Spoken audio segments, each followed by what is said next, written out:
Good morning, ma'am. We are the group 1. We already report about Russian. Um, First, the history. Um, the 16th century.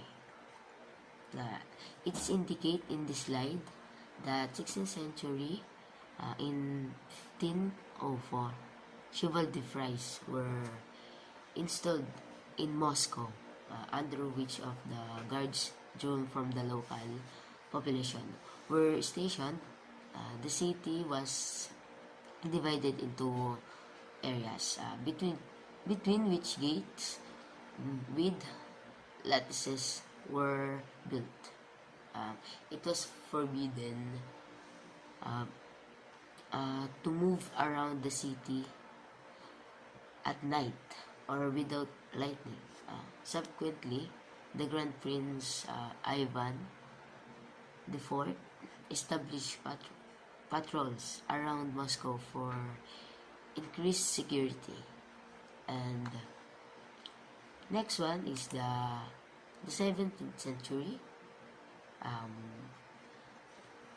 By the concern on August 14, 1647, the affairs of the Rover administration. In April 1649, Grand Prince Alexis issued decree on the urban blessing system previously used.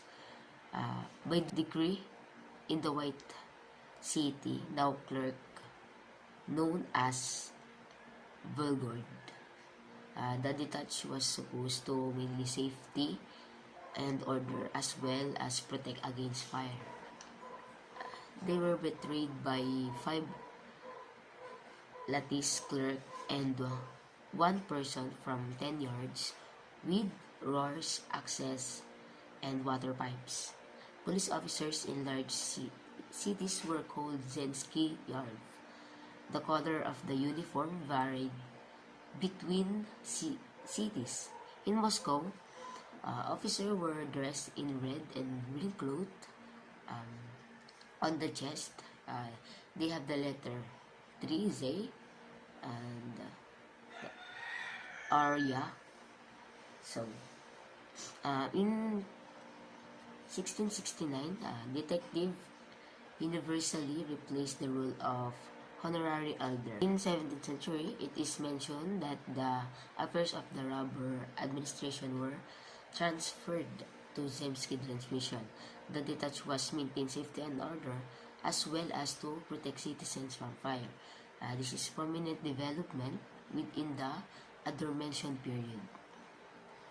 Meanwhile, in 18th century, police force in St. Petersburg was establishing as the main police. In 1715, by decree from Peter the Great, initially the staff of the St. Petersburg police consisted of the keep office work and police station office. The police not only kept order in the city but also carried out several economic functions and were engaged on the improvement of the city, paving streets, draining swampy places, garbage collection, and etc. On April 23, 1733, Empress Anna signed a decree on the establishment of the police in cities. These decrees gave the police authority of the court and allowed them the right to impose penalties in criminal cases. And the next one is the 19th and 20th century. In 1837, a regulation of the Zemstvo of police was issued, according to which the Zemstvo police chief elected by the nobility became the head of the police in the US. The police officer appointed by the provincial government obey him. Then, in turn, the 10th Sotsky, 500 and 1,000 of the peasant obey. In 1862, a police reform was carried out. The title of mayor was abolished. City councils in those cities that were subordinate to the district police were detained to the Zemstov courts. Renamed the district police department, and to those cities that retained their own police, separate from the district police, they were renamed into city police department. Amidst 19th and 20th century's history seems to further develop as time passes by.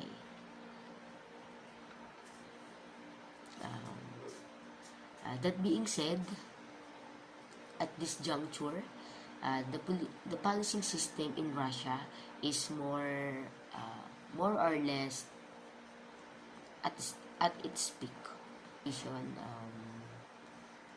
On August 9, 1910, the Ministry of Internal Affairs, Pyotr Stolypin, issued as an introduction on the officer of the detective departments, which determined their task and structure. Each detective department consisted of 4 structural divisions. First, the personal detention. Second, the searches. Third, the observation. And last is the information registration office. By order of Pyotr Stolypin, at the police department, special courses were established to train the heads of detective departments. At the International Congress of Criminalistic, held in Switzerland in 1913, the Russian detective police were recognized as the best in the world in solving crimes. The 3,500-strong police force of Petrograd provided the main opposition to the rioting, which marked the initial outbreak of February Revolution. After the army units garrisoning the city detected, the police became main target of revolutionaries, and many were killed. The police of Russian Empire was dissolved on March 10, 1917, and on April 17, the provisional environment established the People's Militia or Militia as a new law enforcement body. This simply occurred between 19th and 20th century. In Soviet militia, it is stated that the militia itself was formed replacing former Russian police organization of the imperial government. That is all there is it to it. In 2011, there is a so-called police reform. President Dmitry Medvedev, Russian police reform, its ongoing effort to improve the efficiency of Russia's police officer, decrease the corruption, and improve the public image of law information. On 7, 2011, amendments were made of the law of police force, the criminal code, and the criminal procedure code. The amendments came into force on March 1, 2011. These changes stipulate a law enforcement personnel cut of 20%. Renaming Russian law enforcement from militia or militia to politia or police, substantial increase in wages, centralization of financing, and several other changes. Around 217 billion rubles, $7 billion, have been allocated from the federal budgets to finance to other reform. Despite criticism, certain segment of society and the number of opposition political parties, the draft law was adopted at the first reading on December 10, 2010. The State Duma on Friday, January 28, 2011, adopted from a draft law on police in the final third reading. Only 315 deputies voted for the additional law. 130 were against. There were no abstentions. It was originally planned that the new law would come into 1st January 2011, but the police in Russia officially revived on March 1, 2011. In the last, that concludes the history of policing system in Russia. Just like what I mentioned earlier, it is divided into a different part naming after the period or date when it occurred. This is very against of the history funding policing system. To discuss the relevant laws of Russian government. The Russian police are the primary law enforcement agency. So ito yung katumbas ng PNP ng ating bansa. Sa Investigative Committee of Russia, the Russian FBI, the main investigative agency. So sila yung naghahawak ng mga cases na inimbestigahan ng kanilang bansa. Like katumbas nito ang NBI ng Pilipinas. The Federal Security Service is the main domestic security agency. The Russian Police Reform. Russian Police Reform is an ongoing reform initiated by then President Dmitry Medvedev to improve the efficiency of Russia police forces, decrease corruption, and improve the public image of law enforcement among other goals. So who is this President Dmitry Medvedev? Is a Russian politician serving as deputy chairman of the Security Council of Russia since 2020. Medvedev served as the president of Russia from 2008 to 2012. The Prime Minister to Vladimir Putin from 2012 to 2020. So, the amendment came into force on March 1, 2011. So, nagsimula yung amendment ng police reform noong March 1, 2011. Because these changes could stimulate personnel cut of 20% to remaining of Russian law enforcement from militia to policia. A substantial increase in salaries, centralization of financing, several other changes around the 217 billion rubles and have allocated from federal budget to finance the reform. So they provide 217 billion rubles for reforming of this police organization. The beginning of reform was announced by President Dmitry Medvedev at the end of 2009. The reason for this reform was shooting started by police officer in supermarket. So anong history ng shooting accident na yon? So a Moscow court has convicted a former police officer of killing 2 people in supermarket shooting spree and sentenced him to life in prison. The February 19th verdict came a day after President Dmitry Medvedev fired 18 senior police officials and announced the sweeping reform of nation law enforcement body. So in-announce niya yung Russian police reform nung taon na yan, noong February 19. Tapos, Federal number 3 FCA composed of function, purpose, and related organization and creation of this new institution within the law enforcement system of Russia. The law emphasized the primary law enforcement function of the police in the society.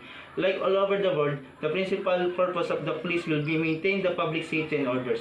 Its fundamental function will inter alia include the protection of a person, the society, and the state from any unlawful encroachments, prevention or preclusion of crime or administrative offense, detection and disclosure of crime, criminal inquiry, search for missing person, public order, traffic safety, and any other function. Thus, as compared to militia, the duties of police are more clear-cut and definite, especially those duties which directly affect person rights and freedoms. The latter will help to limit subjectivity in policing. The underlying principle of this law will be humanization of policing. Observance of the human and civil rights and freedoms will be social obligation of the police. Its first priority will be human being, and the principal purpose of the police is protect human rights and freedoms. Prevention and deterrence of crime or unlawful conduct will be the cornerstone of policy. System of policy. Police of Russia is a federal law enforcement agency operating under Ministry of Internal Affairs. It was established in 2011, replacing the militia, the former police service. It is a federal police service of Russia that operates according to the law on police, approved by the Federal Assembly and signed into law on February 7, 2011 by the President of Russian Federation. Policing in Russia is a federal law. It is operated by Ministry of Internal Affairs. Federal Customs Service, or FTS, is a federal agency of the executive branch of government, which is authorized in accordance with the laws and statutory instruments of the Russian Federation. The basic power of FTS, or Federal Customs Service, is the collection of custom duties, taxes, and fees. Also, FTS is responsible for the ensuring of compliance with prohibitions and restrictions on Russian customs borders provided under Russian laws. My name is Annabel Resha from Tualpa, and I'm from Group 1. Policing overview. There are several types of principal law enforcement agency.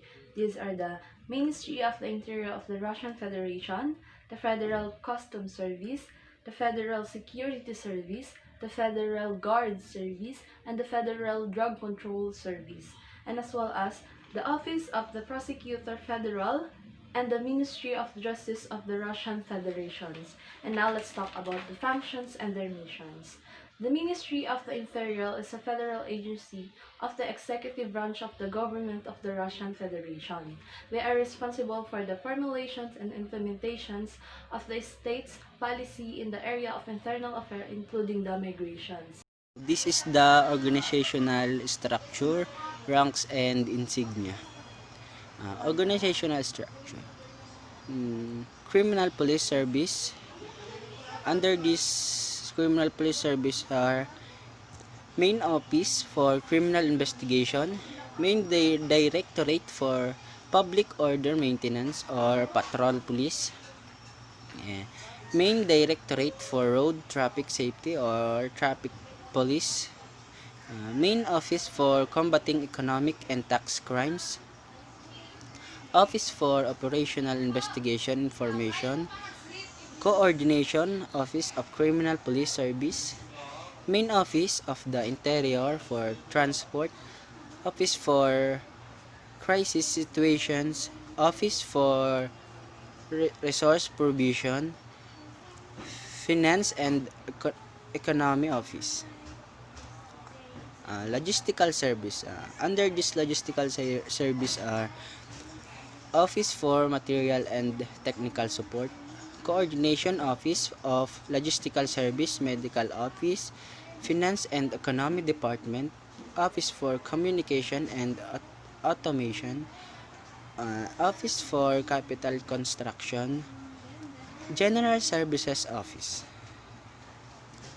Independent divisions. Under this are Main Office for Internal Security, Investigative Office, Main Office for Drug Enforcement or former Federal Drug Control Service of Russia, Main Office for Migration Issues or former Federal Migratory Service, Control and Auditing Office, Forensic Expertise Center, National Center Bureau of Interpol,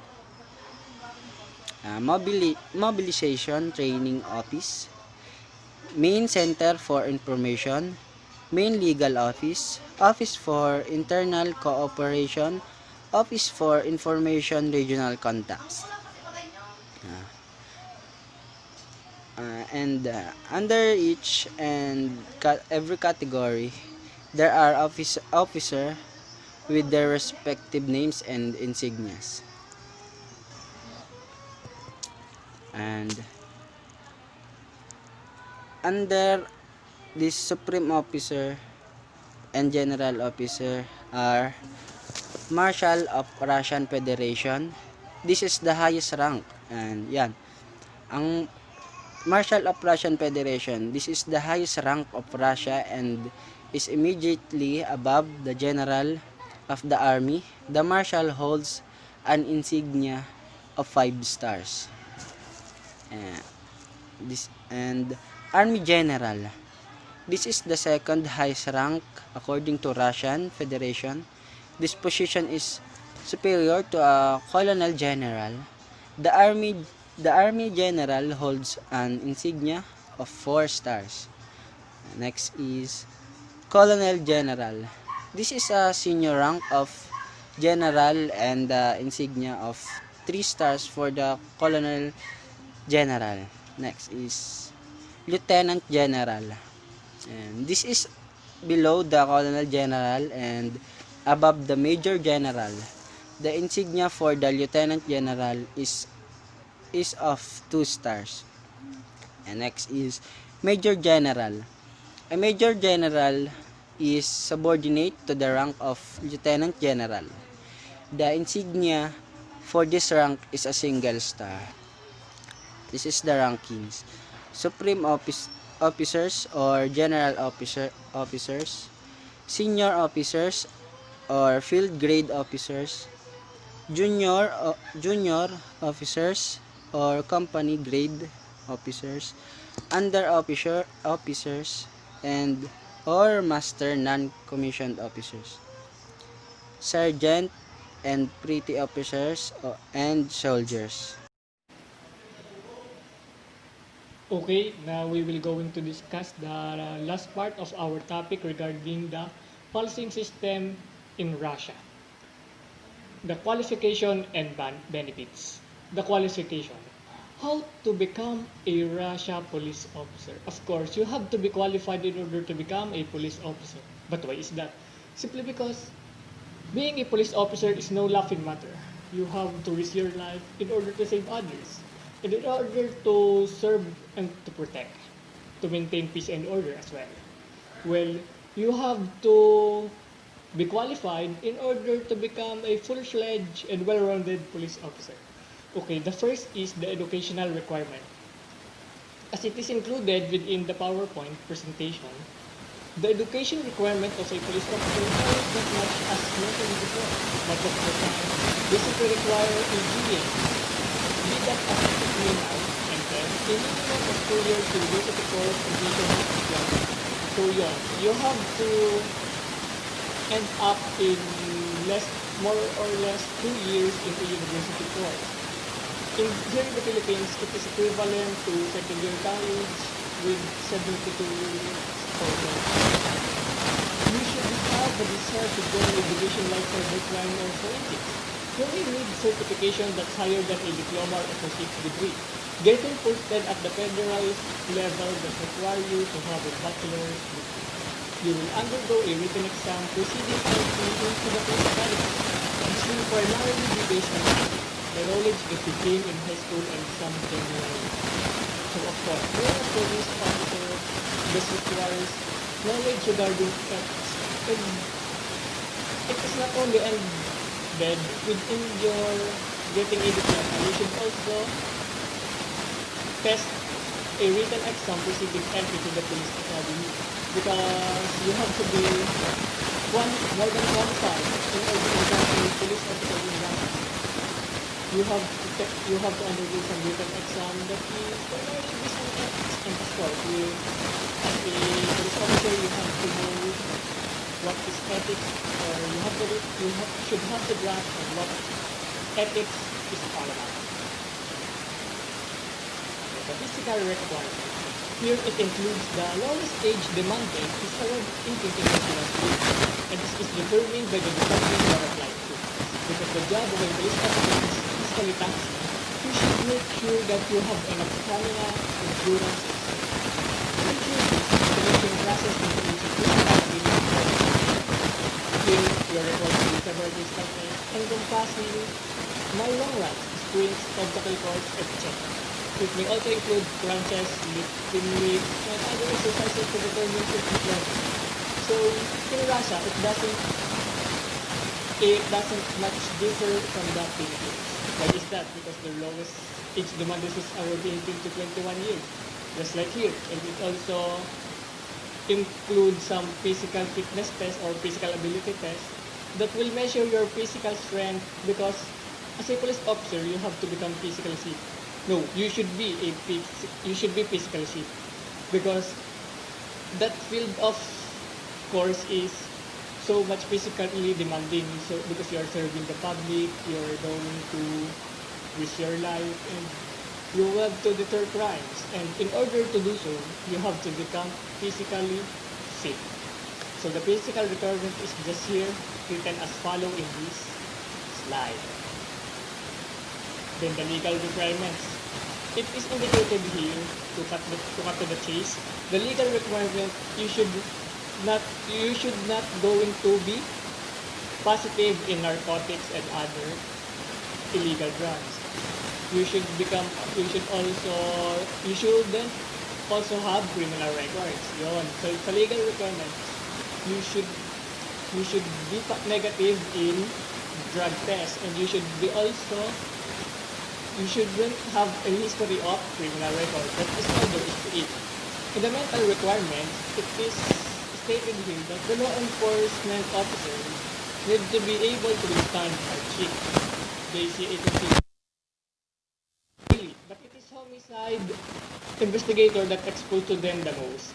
They need to have enough mental fortitude to stay strong and keep pursuing their career. They require the ability to make judgment under extreme duress, and it is imperative that they be the right ones. Every time they make decision, someone's life may hang in the balance. So yun, you shouldn't be only physically fit, you should also be psychologically and mentally fit. And why is that? Simply because you should measure your mental fortitude in this field of work. Because both physical and mental is crucial and essential in this field. So mental requirements. You see, in the part that they see considerable measure of frightful image daily, of course, you're a police officer. So you're going to see image that you haven't seen in your life. Drastic image, I suppose. Those image from the homicide division. You can see different types of deaths. And that requires enough mental fortitude. So, in order for you to possess a strong mental fortitude, you will undergo training before you get appointed on becoming a police officer. Well, that is in Russia, but I guess it is applicable not only in Russia, but rather in all policing system. And I can vouch for that. Well, of course, if you're qualified enough to become a police officer, you ought to assume that you will going to have a benefits. So here it is indicated that the average police officer salary in Russia Federation is 720 to 200,018, or an equivalent hourly rate of 447. So that is enough for you. That is enough for one police officer to risk their life in exchange for the aforementioned salary. So yon, it is indicated here in the benefits, the salary. Not only the salary, you can benefit within the aforementioned field of work. Of course, the work experience. Much as the same different occupation, on the off chance that you have more experience, your salary will be higher. As a police officer, your salary is likely increase about 30 to 40% if you have about 20 years of experience over your fellow candidates.